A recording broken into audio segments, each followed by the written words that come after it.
โอเคครับก็กราบสวัสดีคุณผู้ชมทุกท่านด้วยนะครับก็ยินดีต้อนรับเข้าสู่เกม Rooster Lumber นะครับของค่าย PG นั่นเองนะครับผม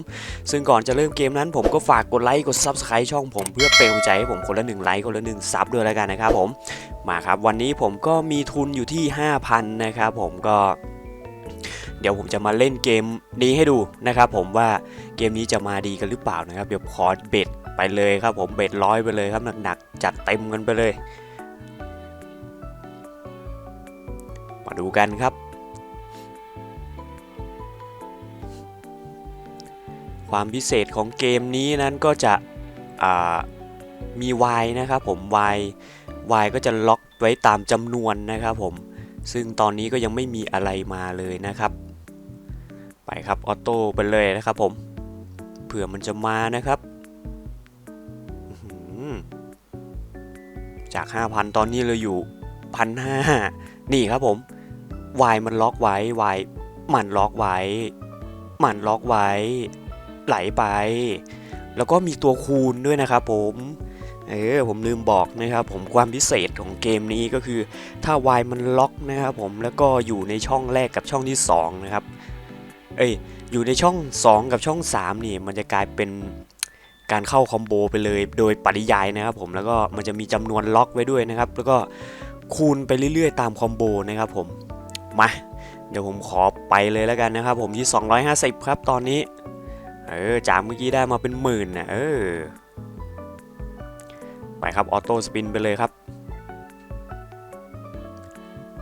โอ้โหเบ็ดโคตรหนักเลยครับครึ่ง500เลยนะนี่ครึ่งของครึ่งพันเลยนะครับ ซึ่งผมก็ไม่เคยเบ็ดขนาดนี้มาก่อนแต่ว่าวันนี้อยากลองครับเห็นว่าเกมนี้มันไหลดีอ่ะเข้าฟรีสปินสิครับแบบนี้3ตัวครับผมสวยงามครับมาดูกันดีกว่าครับ8สปินครับผมกับเบ็ด250นะครับผมโอ้โห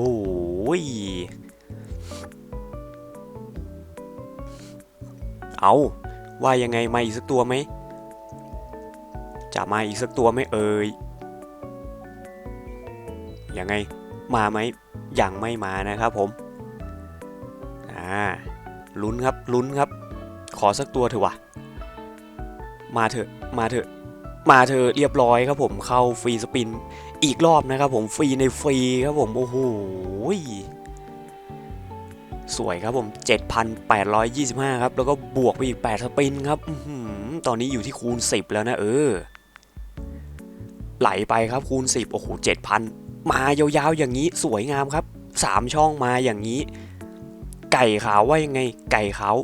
ยังไม่ออกไก่ขาวยังไม่ออกโอ้โหดอกนี้ล่อไปสิครับผม92,275 ครับสวยงามครับผมโอ้โหเกือบแสนครับผมตอนนี้ก็เป็นแสนไปที่เรียบร้อยนะครับ เป็นแสนไปแล้วโอ้โห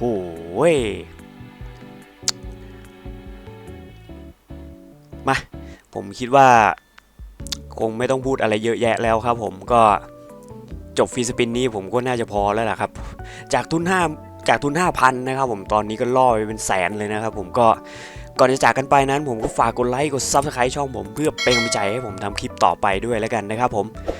สปินนี้จบที่100,000นะครับผมโอเคไว้เจอกันใหม่คลิปหน้าสำหรับวันนี้สวัสดีครับผมบ๊ายบาย